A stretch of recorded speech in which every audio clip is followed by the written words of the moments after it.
Ali Guediri sort de nouveau de sa réserve et rend publique une lettre, la deuxième en moins d'un mois. Cette fois, c'est pour annoncer sa décision d'entamer une grève de la faim et expliquer les raisons qui l'ont amené à recourir à cette action extrême. Le général-major à la retraite et candidat à la présidentielle avortée d'avril 2019 est emprisonné à la prison d'El Harrach depuis le 13 juin de la même année. Vendredi 10 juin, il a entamé une grève de la faim pour, dit-il, prendre à témoin le peuple algérien que ce que je subis depuis plus d'un an n'est que le résultat de vilains dispositifs qui ont pour but de salir ma réputation et celle de ma famille.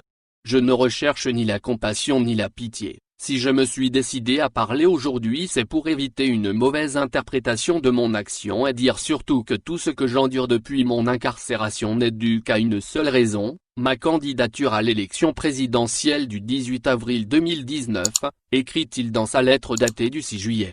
Se défendant de recourir à une manœuvre, Guediri affirme avoir choisi cette voie pour éviter une mort lente, la mort des lâches que les décideurs ont choisie pour moi. Je n'ai pas peur de la mort, assure-t-il et jure être prêt à mourir en martyr pour trois principes inévitables pour l'éternité de l'Algérie, la liberté, la justice et la démocratie.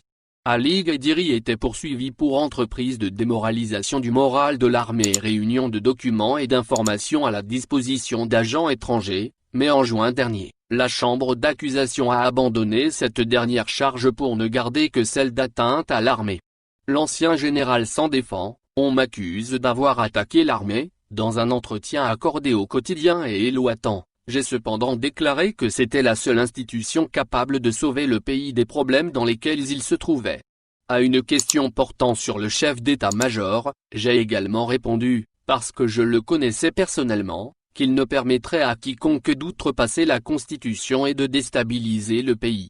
Les décideurs se sont alors emparés de ce dernier point pour me jeter en prison.